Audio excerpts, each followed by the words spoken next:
Now, it's a news break, get it with no delay. Focus on the local scene, in the streets where we play. Safety map on the screen, see the risks where they lay. Real-time alerts popping up, keep the chaos, sell cars, it's a free download. Stay informed, stay alert. My budget, which was submitted back in May-ish, was about 50% of that went to wage increases as a proposal. The rest went to additional expenses in the city. And we'll go into that later, how things got changed. I bonded for an additional $1 million to kind of catch up some of the latent infrastructure things that we've been missing: curb, gutter, streets, lighting. It's not a lot, but I've been increasing the annual contribution for that purpose by about $200,000 a year. So hopefully in the next 2 or 3 years we'll be back almost fully funded. Prior administration kind of used that as a piggy bank. They spent on other stuff. It got us kind of in the hole. And I didn't really realize that until I saw the list. It got rolled out after my first budget. I was like, what is this? And realized there were a bunch of streets on there that had been on there for a number of years. So that's a good thing. So I think we can catch up. In addition to that, we're going to be able to we were bonding for a little bit additional. Our debt services, our debt is in good shape. We're relative to our income, we're in good shape. So we're going to be able to put about $750 into what is the the education center in the zoo. Instead of that being we're going to do a new education center with a children's museum addition. So it's going to be very open, spiral duck, something we can actually charge kids to come in and create a revenue stream for the zoo, which it desperately needs. So we've gotten some assistance from Becker Morgan to do a design, and we're going to partner with the museum piece with a local group that had been advocating for this. I don't know if you've heard about her. She's Vera Ogburn. It's Beyond Limits or something, Beyond Walls, or I can't remember exactly the phrase, but we'll do some kind of hybrid, but it'll be sort of a zoo-based learning set with other components that talk about the science and the, chlorophyll and DNA, and they'll do a little experiment. So you can bring in animals, and they can do displays in there. We're talking about 8,000 square feet, but so you'll have, I think it'll be a very engaging space over and above what it is currently. If you've ever been in there, it's a little flat. It's a little low ceiling, kind of a flat. So it's not a very exciting place to view animals and get educated. So this will be a much better. That's it. Another thing we're going to do is a community center on the west side. Be 2 components to it. There's going to be a children component, and then another piece for adults. So we can do some, outreach and related GED work and some other things in that space. We worked out a nice deal with the owners of the building. They're going to condominiumize it. It's the back end of Save-A-Lot. There's where A Labor Ready is. Mm-hmm. We're working on a condoed space that we can actually acquire. They're going to donate a portion. We're going to buy a portion. And we're going to renovate. So that'll be a nice addition to the west side, which is desperately needed. So those are the 3 big. The other good news is through just some general digging, we had a lot of bonds that had been spent out and done the projects, but had small balances left, residual balances. And so when you did all the math, there was like 30 of them. Some had 40,000, some had 60,000, some had 80,000, just sitting there. And it had been sitting there for a while. So we're going to do a bond reallocation, and that number is about $2.5 million in money. So that's money that we're paying debt service on that's just been sitting in these idle accounts. So we're going to put it together and then reallocate it to stuff that we need today, which I think is a tremendous. That way, we're less dependent upon the Jake Days of the world, the states, and all that stuff. We just put a debris curtain in. We're getting ready to put net socks over, storm drains, if you want to add that. Storm drains. We've gotten the license and the permits to treat Shoemaker, Mitchell, Canal, Colburn for all the Drusilla that's in the it's building up. It's all that nitrogen that's running off. It's a natural chemical. We've done the river downtown in the park. We've done Shoemaker. Probably in July. We'll get them all. We just run around with a John boat. It's just and it, are you near? Well, we've already done Shoemaker. Oh, yeah. Have you noticed it's gotten a lot better? Oh, it hasn't gotten bad yet. Yeah. So You mean when the it time really of year? gets hot, it will show up. Yeah. Yeah, you're right. And, it's the kind of thing where you pay taxes, you should get us to do it. And it's not terribly expensive, particularly if you use the natural chemical. So that said, so we're now permitted. We can do all this work. We don't have to go to a vendor. You go to a vendor, it's obviously a lot more expensive. We've got all the equipment and we've got the manpower. So now what we did on Shoemakers, we're going to treat it now. We're going to take a look at it, like you say, when it gets a little bit warmer. And then we're going to treat it again if it needs it. But this should begin to knock it down and get rid of it. So that's good. So. Yeah, Jake stopped that like 3 or 4 years ago before and didn't tell anybody.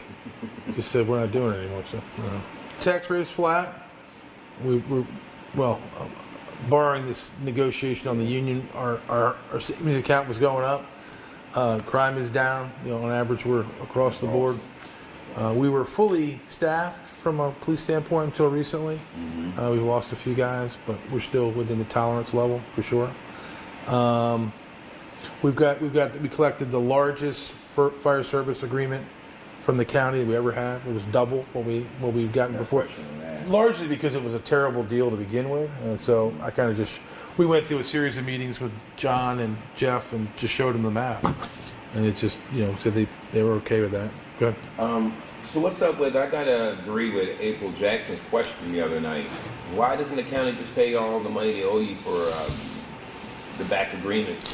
Yeah, so what they're paying us now before June 30th is the 3.6, and then in July they're going to pay us another 3.6 in next year's funding. So they're paying this out of this year's money and next year's money. What happened? How did this come about? I'm not sure why they decided to do it that way. I think I don't know. Sure. How did it get backed up like this? Well, so it was a series of half years, and they owed us from 2023, so they were already a year behind, and on the catch-up payment plus the regular payment for this year. So it's weird. They've always been paying in arrears, so we're trying to get ahead so that they're paying ahead. So for this year, like 26, 27, or 25, 26, they're paying ahead rather than because see the old model they used to pay by the call, and it just the math never really was fair. It was ridiculous. It was like this is like I compared it to DoorDash. It's like these fees per service. It was just didn't even make any sense. So we have a certain amount of fixed costs that we have to bear to deliver the number of calls that we do for them every year, and it's about 38% of the calls. Wow. Yeah, those three. Plus we do aided. Yeah, you got to go out and. Yeah. So we don't count any of that, and we don't count any times we show up second. So we count any of that. So is this on the council side? I mean, do they hold your money back? Yeah. I know this budgeting. I mean, budget time around the county can be kind of like, I mean, how they got the rear? It was because of budget cuts. They kind of cut y'all short. They paid us in the arrears anyway. Plus, they owed us another half a year for a couple of years. It's kind of a strange because to get them ahead again. To get us ahead, you got to catch up the back year, catch up the current year, and then pay ahead. So they actually, when you add it up, because we want them paying ahead. We want them to pay, so we have their cash when we start our year, and then we're not arguing at the end of the year. Because what was happening was we were doing the service, and at the end of the year they go, "I don't think we want to pay you that much." It's like getting your car fixed and then negotiating with your mechanic. It's like so it's kind of weird. But that wasn't Julie's fault. That was just sort of prior commissions or prior councils. I got you. Increase in the water and sewer. Yeah. Last year we put $12 million in bonded debt in place. This year we'll put another $8 million in bonded debt, and it's basically around the filtration for PFAS. So their philosophy, and I kind of have bought into it, is that we're trying to get ahead of the curve, so that this is now the feds just increased the timeline from 27 to 31, so we got a little bit more time. But the idea was that if there was grant money available, or any kind of federal help or state help, that they go, hey, you know what, Salisbury's done their part.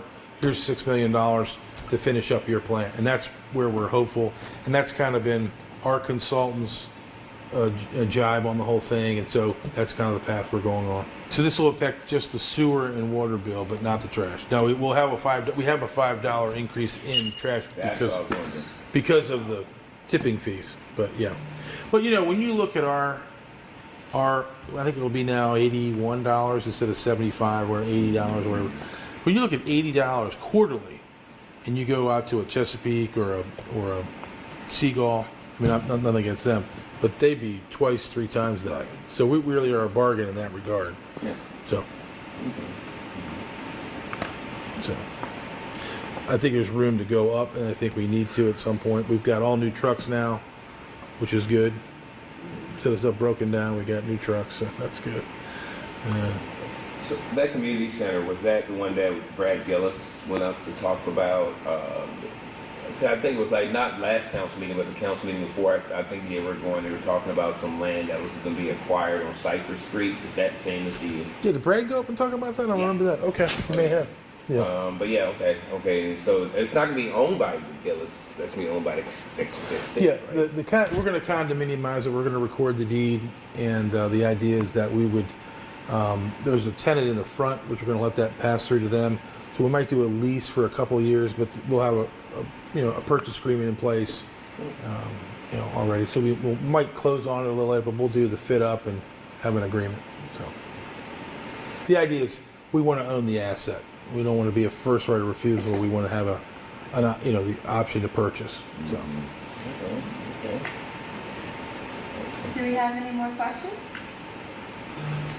Oh my. Can you explain the merge to me between the planning and zoning for the city and the county together? Okay, so we used to have a combined planning staff, then we broke them up. And we retained the combined commission. About 6-7 months ago, Julie kind of said, hey, listen, most of the cases are city cat cases, and to be honest, they're tying up their staff for stuff, although anything built in the city is benefiting the county. So I kind of went to task over that, but it came a point where she just didn't want to stay together. So we decided to split up. There's some advantages to it. There's some disadvantages to it. It's hard to get people to serve on a board like that because it's brass knuckles, man. And you got to tell people they can't do or they can do or they can't. I was on 10 years on the Historic District Commission, and I was chairman for 10 of those, or 11 years, 10 years and you got into some deep conversation. To your point, it's not ideal, but I think it'll have some advantages long term. So that was the thinking. Any more questions? What's going on with parking downtown? You mean generally? Just general. Okay. Well, I kind of went through the whole parking debacle, but in general, The lots. But like on the plaza, you don't have to pay right now, but You- they'll do after 2 hours. so it's a 2-hour limit on the street. Now, there's only 200 spots in the footprint, so we're allowing people to also park in the permitted lots. But because now we have this geofence, we can measure how long people have been there. Oh, wow. And the secret is it's not really 2 hours. It's probably going to be closer to 3. We're going to give people, particularly around lunchtime, give people a little bit of flex.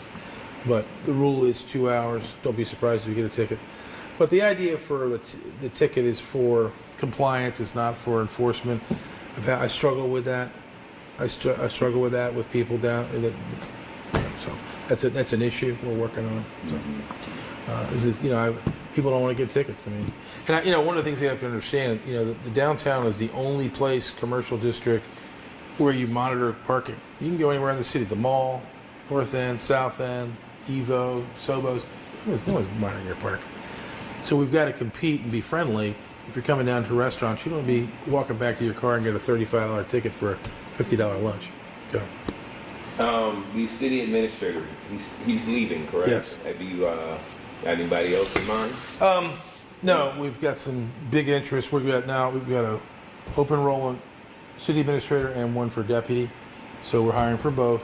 We've had a ton of good interest, and I think we'll be narrowing those down in the next 30 days or less. You don't see the county. I mean, you don't see the council giving you any kind of a hard time about it. It's going to be kind of easy.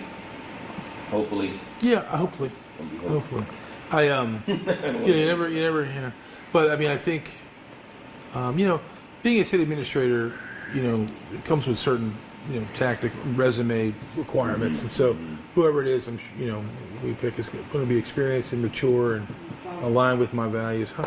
And qualified. Yeah, and qualified. Yeah, and I don't think it shouldn't evoke the right temperament is, I think, important to the council. It should be someone similar to Andy's temperament would be great, because he did have a good way about him. Yeah, because I've noticed when it comes to at least the city, road councils, I mean, picking people, it's kind of hard for them to do it. Like, I mean, a couple people that were just turned down for, the biking commission just because you don't like. Politics, it's politics. So, yeah. So it's not good. I hope we don't run into that at this level, but we'll see. Let's hope for the best. Let's put it that way. What's the toughest thing you've come up against since you've taken the role of mayor? I might cut the camera on that one. I'd say, really, if you have a good council, you can do a lot of positive stuff.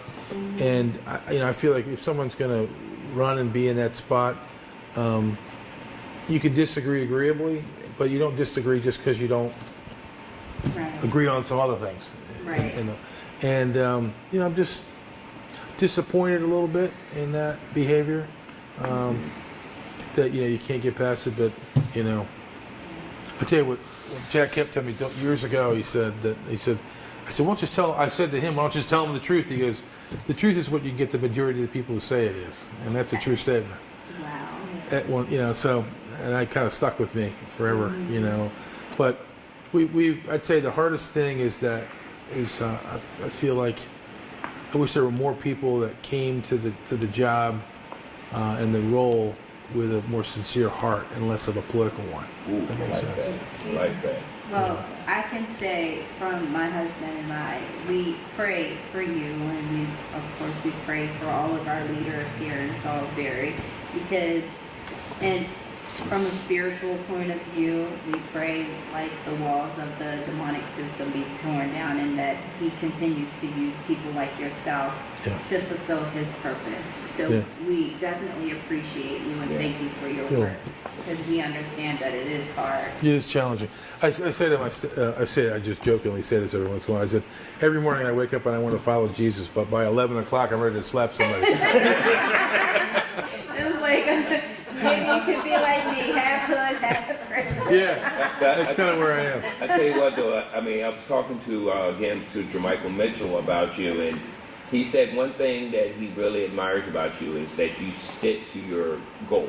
Yeah. Nothing has made you go off on what you campaigned on. You stuck to it. Yeah. You've done good. I think you're softening them up. I mean, I'm watching from out there in the audience, and like I said maybe a month or two ago, it was like they were all coming at Randy, all wanted to recall Randy, which I think is absurd. Yeah. But now I'm seeing like they're trying to start saying, the mayor may know what he's doing. I mean, one last thing I can say that I have to echo what Mr. Mitchell said, Jermichael Mitchell said, was the council needs to remember they're part-time. You're full-time. Yeah. What you're doing is a full-time job, and running a city, it's not easy. You do a great job of it. We appreciate it. Well, thank you. Thank you so much. I appreciate And it. we will continue to pray for you every day when we ride by.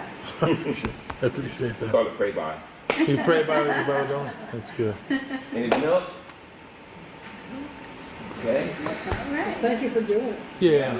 Thank you for being our mayor. Yeah, glad to do it. We really, I mean, I am glad I'm there. As I can tell you that if we had gone down this road, I don't know, on the development stuff particularly, and the finances, I have no idea what it would look like now. But But thank you for coming out. Seriously, I really appreciate it. yeah, thank you.